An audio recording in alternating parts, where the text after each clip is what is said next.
a key to success in INT areas. So speaking of Lean Startup, let's talk about Lean Startup. All of you have read the Harvard Business Review, so you should be rather familiar with the Lean Startup. Okay, I like that confidence. Okay, it doesn't work.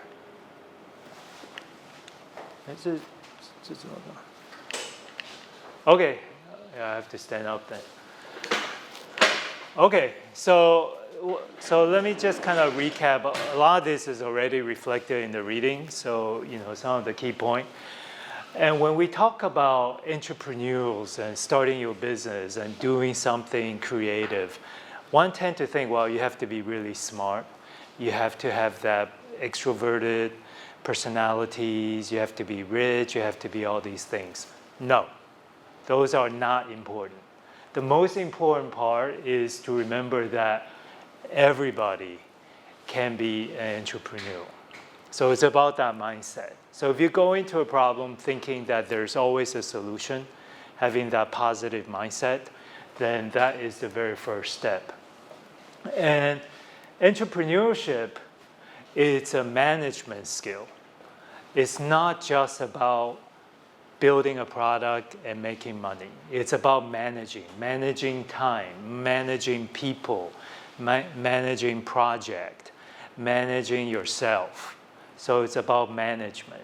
And management doesn't really, it can be managing one person, yourself, or managing a large corporation like Google with tens and thousands of people. It's all about management. And that when you go through the process, like what you were saying, setting up a companies and taking on this entrepreneurship journey, it's really about you do so with evidence. Okay, it's not just imagining. Like I'm imagining somebody will need to buy my product, but to really ground it in facts and evidence. So it's a methodology about management, okay? And you use data to validate every step of the way, okay? And so it's not really just immediately thinking about how to make a product and how to sell it, but really about the process of very deliberate, data-driven, step by step. And it's a very iterative process that you build, measure to collect the data, and you learn from the data, and you go back and modify your original thinking. Okay? So build doesn't always reflect building a physical object. It's building an idea as well, building a company. So as you go through this process, you have to make decisions. You have to manage the time, manage the tasks. Do you remember I showed you the Gantt chart of my own company having that clinical product? There's a time, and then who's responsible, and then the different tasks. And this is about project management. So Lean Startup is really, these are some of the key principles. So it's not like you immediately jump into, okay, I'm going to make a product. But it's a learning process. It's an iterative cycle that you go through. Okay, and every time you challenge your prior thinking and you make adjustments. So it's not like you go from 0 to 100, there's no correct answer. It's about constant adjustment, constant validation, and it's like riding a bicycle, constant balance while you're going forward. Okay, so it's not like you have to sit down and plan everything out, and then and you just follow everything. But it's a constant iteration of this kind of process. So it's a methodology. Lean Startup is a methodology. And that as you go through this iteration, you start with a hypothesis. Okay, hypothesis, all of you do experiments, right? You know what's a hypothesis. Hypothesis is you formulate what you think will happen. But you don't just say, this is my conclusion. You go through experiments. You collect data. And the data modifies your hypothesis to come to a conclusion. It's the same thing. With Lean Startup, it's a continuous data-validated hypothesis. And the process, it's about work smarter, not harder. I think this is also a key point from the Harvard Business Review article. One tend to think, okay, if I put in 20 hours a day, 7 days a week, 365 days a year, I put in all this effort, I will be successful. No. Success does not equate the amount of time you put in, but it equates to how smart you are in going through the process. So work smart and not hard. That's kind of the ethos of entrepreneurs. Okay, like Bill Gates never finished college. Steve Jobs never finished college. They figure, okay, I can spend my time doing something else and still achieve my goal. I'm not saying don't continue college. I'm just saying everybody have their own ways of finding their path. So when you think about starting up a company, this is actually the question. You know, it's not just about can this product be built, but should this product be built? Or instead of should, you can replace that with why. Why should this product be built? Okay, so it's not about just making something, but asking the central question, you know, inside out, right? Why? Why do we need this? Why should this product be built? And then, if the answer you convince yourself, then you need to build a business around this. And this is what we were talking about earlier. You know, the 4 stages of R&D. The last stage, it's all about business. And it's not about just technology. It's about building a business. And this is kind of the important concept in Lean Startup.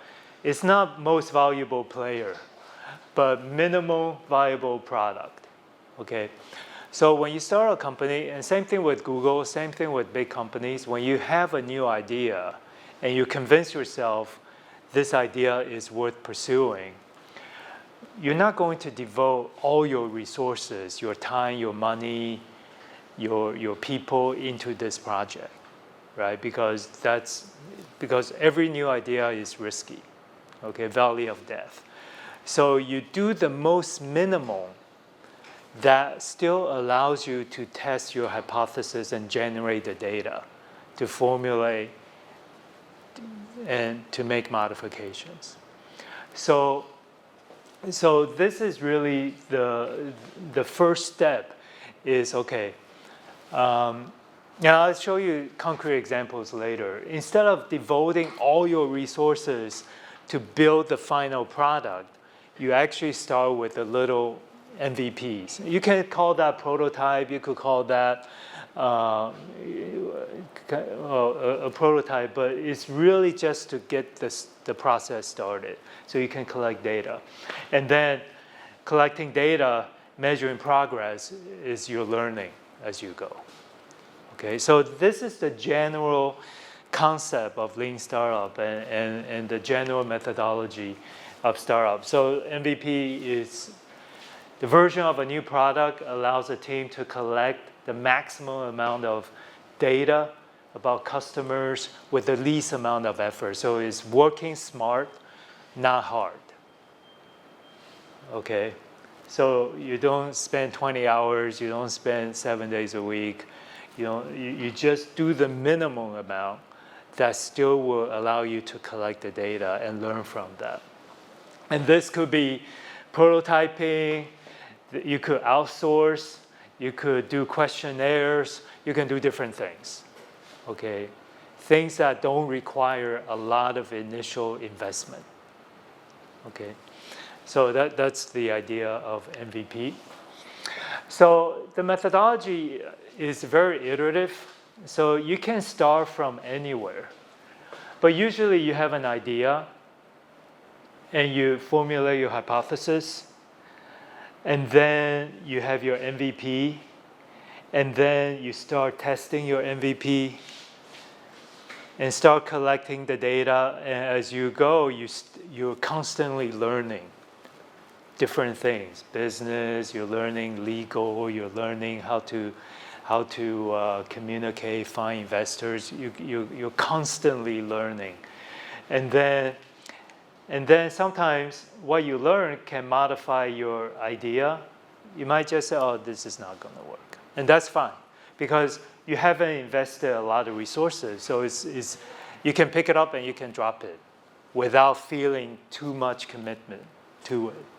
And that's smart. That's really smart. Or if further validate your idea, or you modify the idea and you modify your hypothesis, and this cycle continues. And this ideally is done very fast. Okay, so companies like Google, they have an idea. They have a period of time where they will commit to do this kind of thing. And if at the end, the answer is not what they thought it is, they will drop it. Okay, I used to consult with Google, and projects get dropped all the time. It's perfectly fine. They don't use the word fail. It's not success or failure. Do not see the word as successful or failure. It's just iteration. There's no success or failures. Okay, you pick up something, you drop it, or you pick up something else and you drop it, or you pick up something else and you go with it. Okay, it's not like success or failure. And then eventually the process will mature, and you'll be ready to go to the market and ask for a bigger investment. So there's no win, there's no lose, there's no success, there's no failure.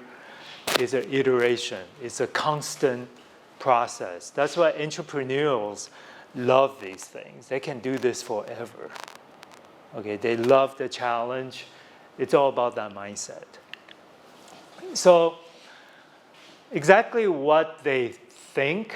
So these are two things we talked about in the past: client or market, and your value proposition. Do you remember we talked about value proposition? In biomedical, it's about safety, it's about efficacy, it's about price. Okay, we talked about this earlier. And a way to look at value proposition is that whatever you're producing, what kind of benefit does it give to you, okay, or to the users? And what are some of the things that they can do to relieve the pain points?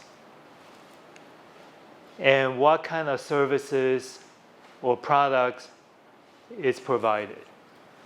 So basically, this is about solving problems. Okay? And then your client, the market, the people who are paying for you to do this, what do they gain? What kind of pain they want to release or solve? What kind of problem they want to solve?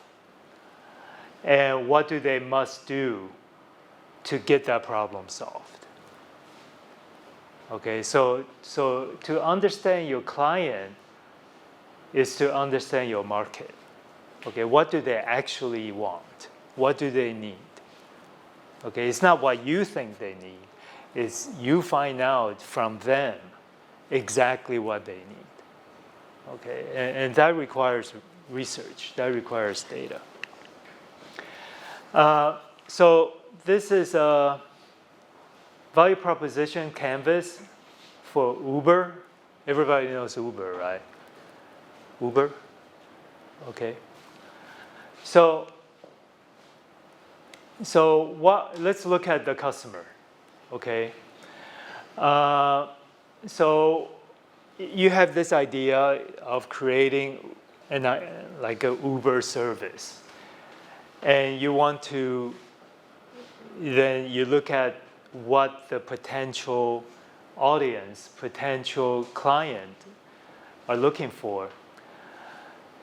Your service can make the payment easier for them. They will feel safe, hopefully, with the drivers. They can track when the car arrives. And they can cancel whenever they want. Okay, so they can get these benefits. A lot of these are rather unique. And why? And what kind of pain points do they normally face? Taxi not available when it's raining. It's hard to get a taxi, so that's a pain point. You need to book in advance with a lot of these other services. Bad drivers, and payment sometimes is not convenient. Okay, and then some of the things they have to kind of want to do is, of course, they need to pay for the trip. They need to control the cost. If it's too far, too expensive, they might not ride it. And then you have things that you do to solve their pains, right? So pain relievers. You make the car available 24 hours a day. You pre-screen the drivers. You provide estimated time of arrival, and you make payment easy. Okay, so after you know your client, you find out things that can release help solve their problems, and you can create things that they will feel they benefited from the service. Okay. So Lean Startup Canvas is really the first step of looking at what you can do.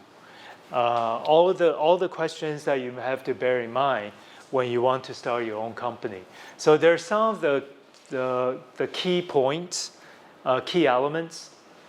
You have to know your customers, and the business world is called customer segments. Segmentation customer just means that the product is targeted to a particular population. Okay, for example, you can say, my product, I think I want to target teenagers. Or you can, and that's one segment, right? Because teenager is a segment of the entire population. There's babies, toddlers, teenagers, middle-aged, elderly, and you're targeting teenagers. But the segment can be more finely divided. You could say teenagers that live in the city. Okay, so that's another demographic. Or you can say teenagers who live in the city who are male. That's another segment. Or teenagers who live in the city who are male and who loves math. Okay, the more narrow you can define your segment, the better it is for you to collect useful data to develop your business. And you don't worry about getting it wrong. There's no right or wrong. It's just a starting point, right? Because as you collect the data, it would change all these things as you go. So customer segment. And early adopters is another concept. It means that, okay, teenagers who lives in the city, who are males, who like math, and who loves technology and willing to try new things. That's early adopters. Okay, so early adopters are the ones that you think are particularly tuned in to your ideas. So going back to Simon's video, it's the people that you can influence most easily. Okay. And then we talked about this, the problem you want to solve and existing alternative. Earlier we were talking about wound healing, and one of the things I talked about was before you think about new product, you have to look at what is the existing solution. Okay, so when you want to develop Uber, you need to think about existing solutions like subways, like buses, like taxis, like bicycles. You know, you have to think about all these things, alternatives. Okay, so that's the next thing. And going back to the earlier value proposition canvas, solutions. How is your service or product going to solve the problems? So you have to define the problem first. And then what is your value proposition? And high-level concept. High-level concept means that because what you have is so new, people don't understand it. You could say, oh, I'm going to start the service. Basically, anybody on their phone can get a driver to come and pick you up. And if it never existed before, people are not going to understand what you're talking about. Right? So higher level concept is mean that you have to find ways for them to understand what you're saying. So you have to use something that they're familiar with. Okay?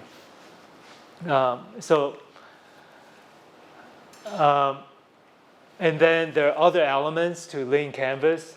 Unfair advantage, what can you do that can be sustainable? Channels, how do you going to reach your audience? Revenue, money is always a key element.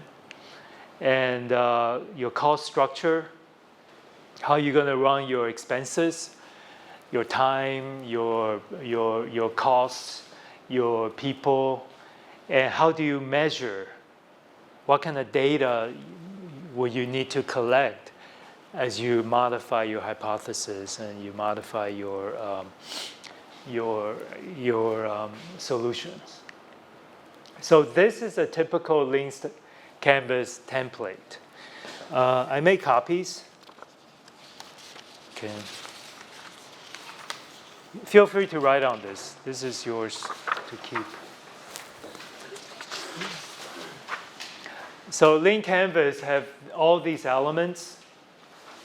Okay, and so on one piece of paper, this is the beginning of your company. Okay, this is the very first step. And let me just go through this very quickly because we already defined it before. You think about the problem you want to solve. Okay, it's hard to find a taxi in the rain. Okay, that's a problem. Okay, it's hard to find taxi in the rain if that's your problem. And your solution is that's what you have to think. I think Uber could be having an easier way to get a ride. Okay. Existing alternative. Okay, if getting taxi in the rain is so difficult, what can people do? They can take a bus. They can walk. They can get a ride from their friends, from their mother, from their parents. You know, there are many alternative solutions. Okay, and then your selling proposition. What can you bring that's unique that these existing alternatives don't have to solve the problems? Okay, and then if your solution is kind of like an Uber service, most people are not going to understand it because this never existed before. So what can you use to explain to them what this service is? Okay, so customer segments. Who are you targeting? Anybody that wants to go somewhere, I guess. Right? Anybody who wants a ride in the rain.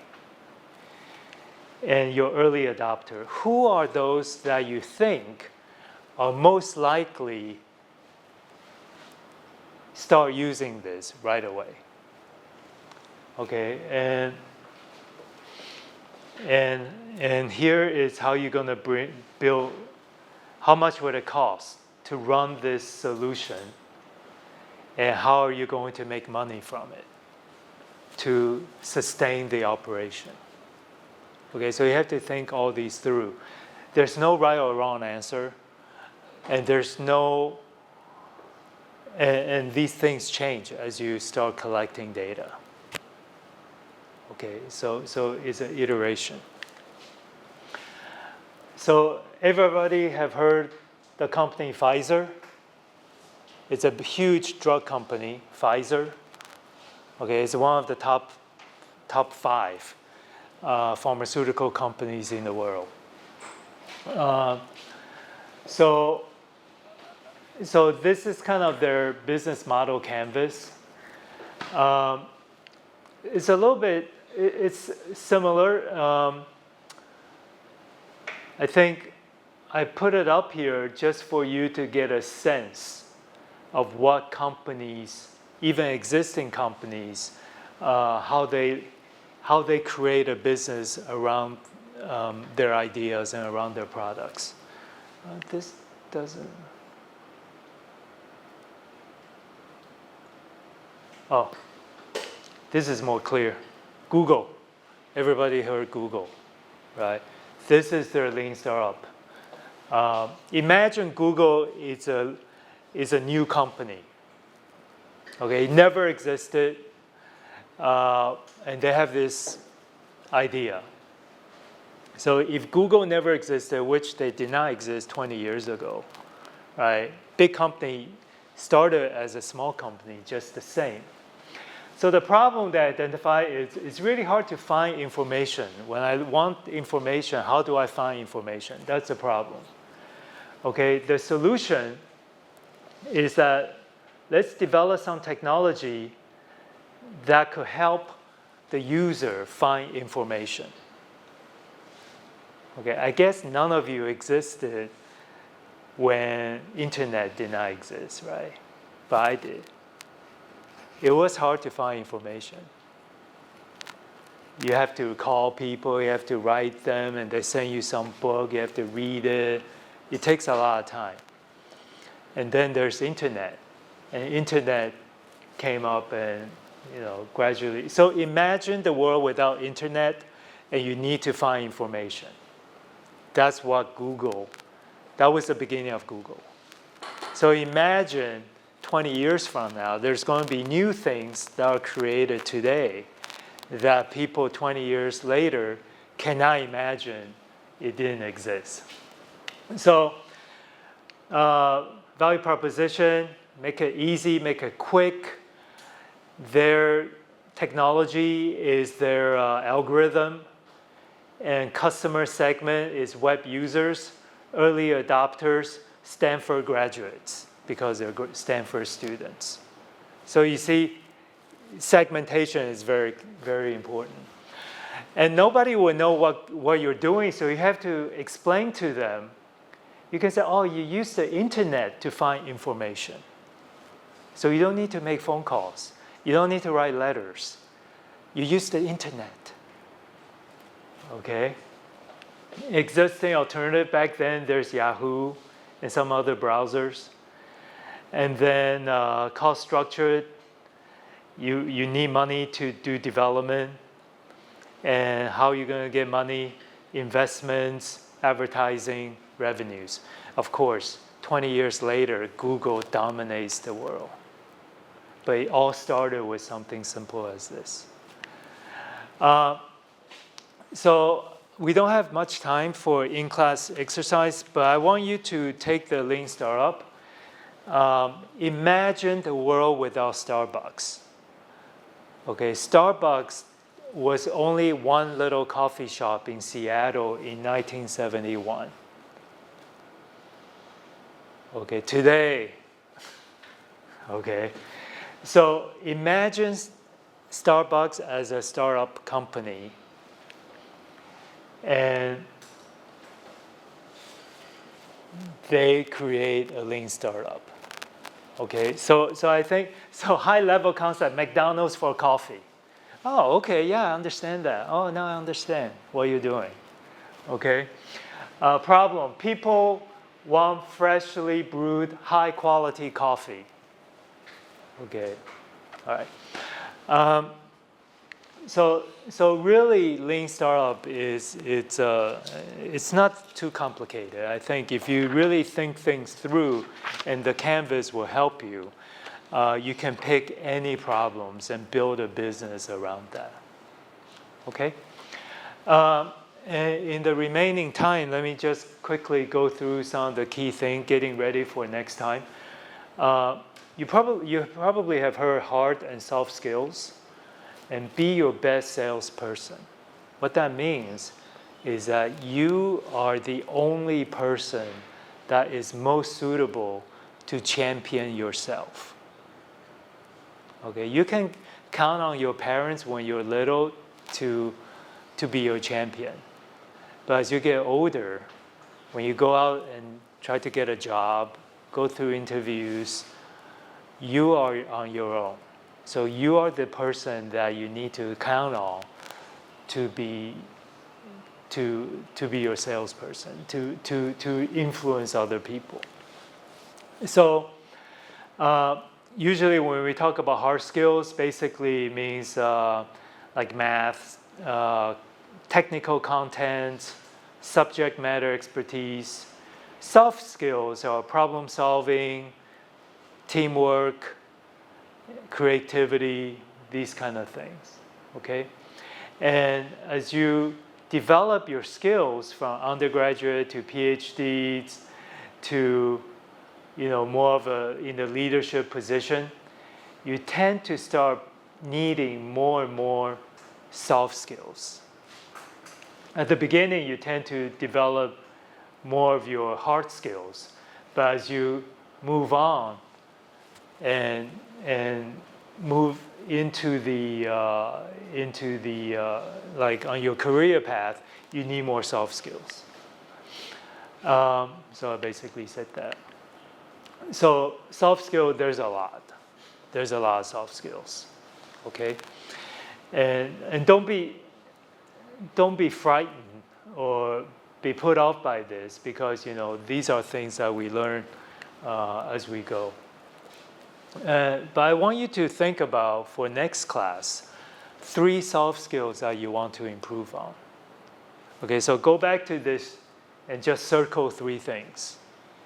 And next class, we will share this. Okay, so that's your homework.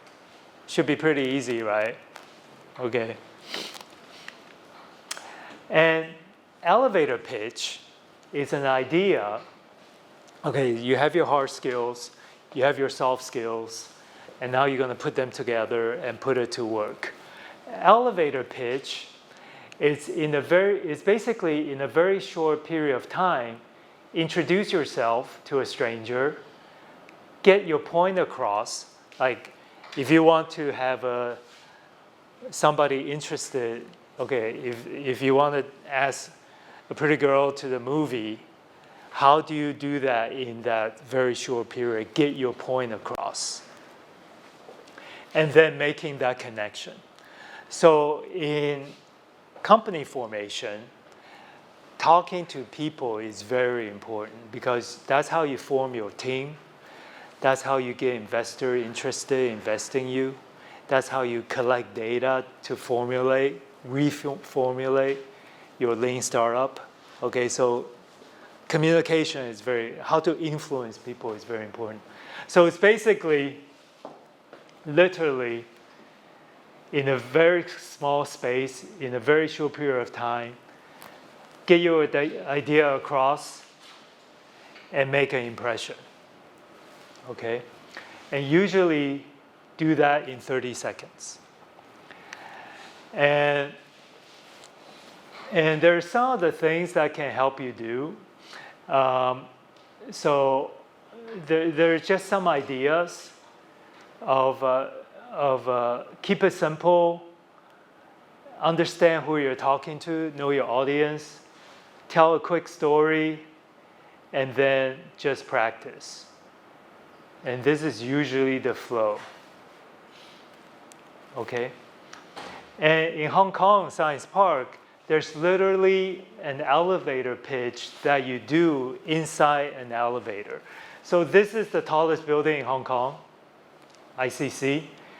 The elevator from the ground floor to the top takes exactly 60 seconds. So we have this event where we get startup companies, CEOs, inside the elevator with the investor. And they take the elevator ride from the ground floor to the top floor. In 60 seconds, they need to convince the investor, my idea is really good. I know you have a problem. My idea can solve your problem. And the hope is that by the time they get to the top floor, the investor may not write a check right away, but at least the investor will say, oh, let's find another time and talk more about this. Okay, so handshake. So next class, this is what, aside from the 3 soft skills you want to improve, you make a 1-minute pitch to your classmates about you. Okay, everybody get up here and do a pitch. And convince them that you are the perfect person for their team. The goal here is to form your own teams. This is for the final class projects. I can assign you to your own group, but I don't want that. I want to put all this into work. So you will convince other people you're the right person for their team. And please don't just limit yourself to your friends, okay? Try to think beyond that. And then form your startup, and ideally, I would think 3 people per team would be good. Okay, 2 might be too few. You don't have enough fresh ideas. 4 might be too big. So let's aim for 3 people. So you will form your own groups of 3s. And then each one of you will pick a role. Okay, I'm the best CEO, so I'll be the CEO. Or I'm more technical, so I'll be the CSO, Chief Scientific Officer. I'm really good at doing things, operational, so I'll be the operation officer. I'm really good with money, so I'm the CFO, financial officer. I'm really good in collecting data, so I could be the information officer. I'm really good in managing people, so I can be your human resource officer. Whatever you think you're good at, come up here and do your pitch. And usually in startup companies, when your resources are limited, resources in terms of money and people, a person may play multiple roles. So you could be the CEO, that's also the CFO, and also the janitor. Okay, so you have to wear different hats. And then next week, you will do your pitch, and you will form your own group, and each one of you will identify your role in the company, and then you will discuss. You have to give yourself a name. You have to identify a problem you want to solve, today's problem. Okay, not 1971, hard to get a coffee problem, but today's problem. And then you turn in this information, and then for the final class project, you develop your own Lean Startup as a team. and you write a report, and you do an in-class presentation. So that's the rest of the class. Okay, so it's putting all the theories, all the readings, YouTube videos, and encapsulating all these things, all the hard skills and soft skills, into one page. Okay, and remember, there's no right or wrong. There's no correct or incorrect answers. It's all about how you approach the problems. Okay? Any questions on this? So the 1 minute page means that you have to advise yourselves and I'm not going to tell you what to do, but you will have 1 minute and convince other people that you are the perfect person for their team. Ideally, no PowerPoint. Just like in the elevator pitch, you don't use any. You don't use. So that is 1 minute and all you can do. All 1 minute. I was thinking 30 seconds. Usually it's about 30 seconds. You know what's an interesting thing? When you go to a job interview, when you want to talk to a stranger, you know, people say first impression is very important, right? 第一印象很重要. With a lot of scientific study, do you know how quickly that first impression is formed? 看到你的第一眼长相。时间, do you know how long? 20 seconds. So for a job interview, you walk through the door to your chair, 10 seconds, 15 seconds, the person already have an impression about you should get a job or you should not get a job or I'm not interested or, you know, already. And your job, there's already a bias, good or bad. Okay, so making first impression is important. And another interesting, when you think about these elevator pitches, do you know what is the attention span of a typical person in today's world? Particularly younger people, like 20 to 30, that age group. Like how long can they focus on one thing? Like really focus on one thing? Without, like one thing. How long is that attention? 15 minutes. 15 minutes? Just guess. There's no right. You're not going to get graded. Any idea? Class, it should be 90 minutes. 90 minutes? 10 minutes? Wow. 7 seconds. That's when you watch movies now. Have you noticed, like Marvel's movie, Hollywood movie, everything happens so fast. Like the scene cuts really fast, all the movement. Because if it's too long, the audience start to think about something else. So the key is not that within 7 seconds I tell you everything I know. Impossible. But I give you enough that you're interested, you'll give me another 7 seconds. So I tell you next thing. And then you're interested, I'll give you the next thing. Okay, so 1 minute is a long time. So think about your 1 minute pitch, but how to keep that interest. And then, of course, at the end, you want to get that handshake. Okay? So I guess eventually you'll graduate, you'll go off and get a job. You'll go through job interviews. You're trying to convince people you're the best person for the job, that you're the best, that you're exactly what they're looking for. You know, let's put that into practice. Okay, remember first impression, 20 seconds. And then if it's favorable, is to make sure you don't mess up the rest of the interview. If it's not favorable, that first 20 seconds, your challenge is to make it favorable.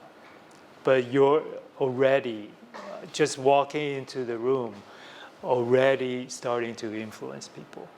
Okay, so think about, answer the question why, how to influence the person. There's no right or wrong. It's just practice and practice and practice. Okay, but it should be fun. You should view this as something fun. Any other question with next class? So all of you will come in ready, do your 1 minute, and then you'll spend time and form your own group and think about the problems and then turn that in. Okay? Clear? Okay, great.